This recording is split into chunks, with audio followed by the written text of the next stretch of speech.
Assalamualaikum warahmatullahi wabarakatuh. Bertemu lagi dengan saya Fitra Satria Fajar Kusuma dalam mata kuliah Interaksi Manusia dan Komputer. Untuk pertemuan kali ini kita akan membahas mengenai user experience.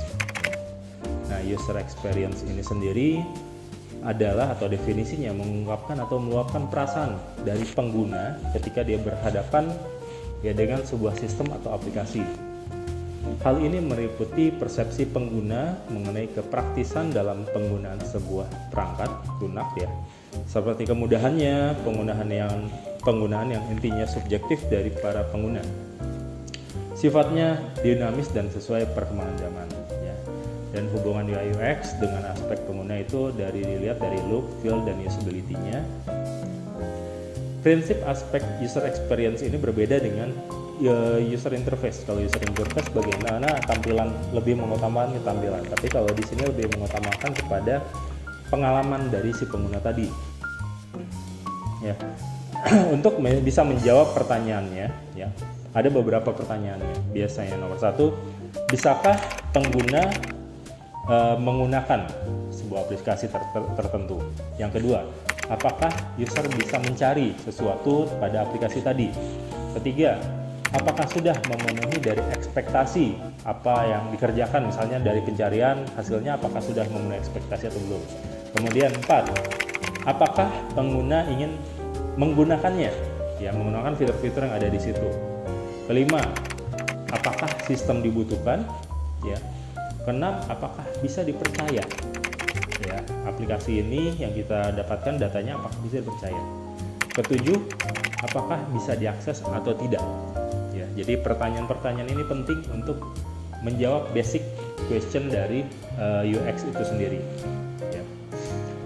Alasan penting dibutuhkan pembelajaran user experience atau UX di zaman sekarang akan mempermudah pengguna dalam menggunakan sebuah produk, karena sebuah produk harus memiliki aspek-aspek yang terdiri dengan user experience. Aspek ini berkaitan dengan usability mengenai produk tadi. Kedua adalah untuk meningkatkan minat pengguna. Selain memudahkan user interface menarik perhatian pengguna, namun dari user experience pengguna akan mendapatkan sebuah goal-goal yang dimana mereka mencapai kemudahan atau rasa fun dan hal-hal lainnya, sehingga tujuan penciptaan produk oleh developer itu banyak pengguna yang menggunakannya. Jadi supaya mereka happy lah menggunakannya. Kemudian menjadi faktor kesuksesan.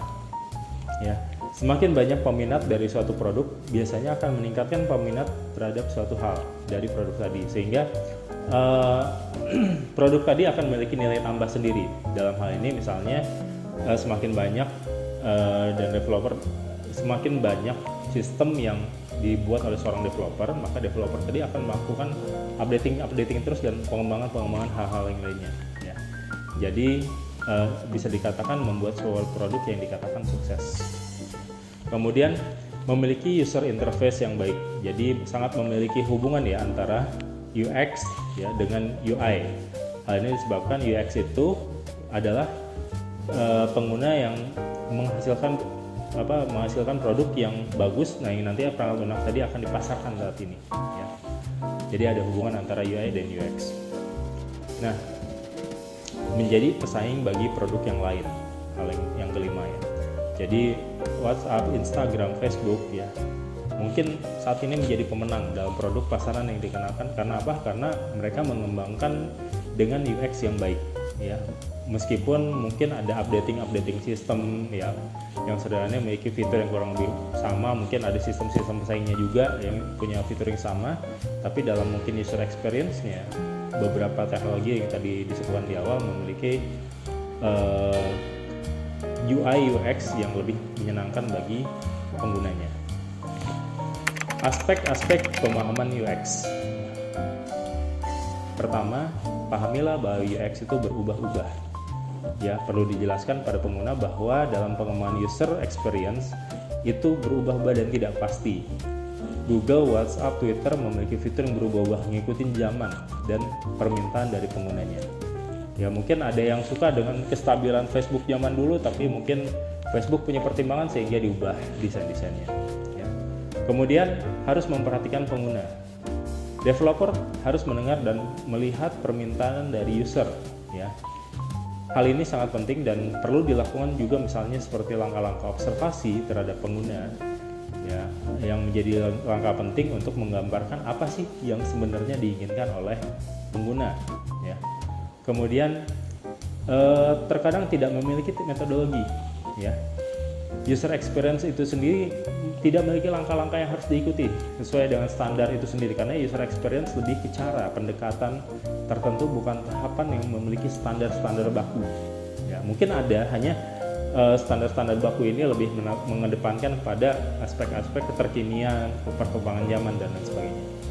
Kemudian bukan user interface. Jadi UX itu berbeda dengan user interface. Jadi penerapannya lebih pada bagaimana pengalaman terhadap penggunaan sebuah aplikasi. Ya. Kemudian testing pada pengguna. Ya. Kita bisa melakukan langsung, bisa dicoba pada pengguna untuk kemudian akan ada feedback, entah itu kekurangan atau kelebihan dari produk. Ya.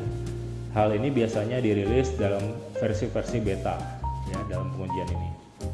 Dan UX itu bukan usability, ya. User experience mencakup hampir keseluruhan hal yang dialami oleh user. Namun berbeda dengan usability yang hanya mencakup bagian dari user experience. Ya. Dan user experience adalah suatu hal yang sulit dikerjakan sendirian. Ya, user experience dikerjakan dalam beberapa spesialisasi, bagian research, prototype, usability testing, ya, psikologi dan lain sebagainya. Jadi membutuhkan ilmu-ilmu yang cukup kompleks. Ya. Nah, elemen pada user experience itu ada 5. Elemen pertama adalah surface. Surface ini berkaitan dengan perancangan sensori. Desainer yang meliputi bagaimana panca indera manusia berinteraksi, melihat, mendengar, menyentuh, mencium, kemudian merasakan. Dalam hal ini mungkin yang merasakan dengan lidah mungkin masih cukup jarang ya. Lalu user experience terkait dengan skeleton, ya. Skeleton ini memikirkan interface desain yang meliputi atribut-atribut produk, ya. Jadi harus menyesuaikan dengan kondisi ergonomiknya manusia juga. Kemudian structure, bermakna memahami perilaku dan pemikiran user dengan tujuan dapat memahami dalam menentukan struktur produk agar sesuai dengan keinginan user. Kemudian ada scope. Scope ini berguna untuk memilah apa yang dilakukan dan apa yang tidak untuk dibuat. Jadi batasi sistem kita.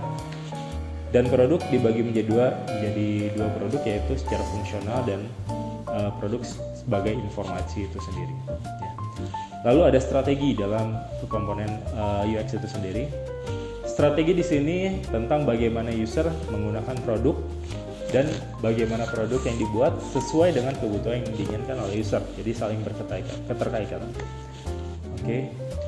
User experience design memiliki makna, yaitu sebuah proses yang dilakukan developer yang menentukan arah desain yang baik untuk menggunakan pengguna dan mengacu pada pengalaman pengguna yang melibatkan kondisi yang dibutuhkan oleh pengguna. Ya.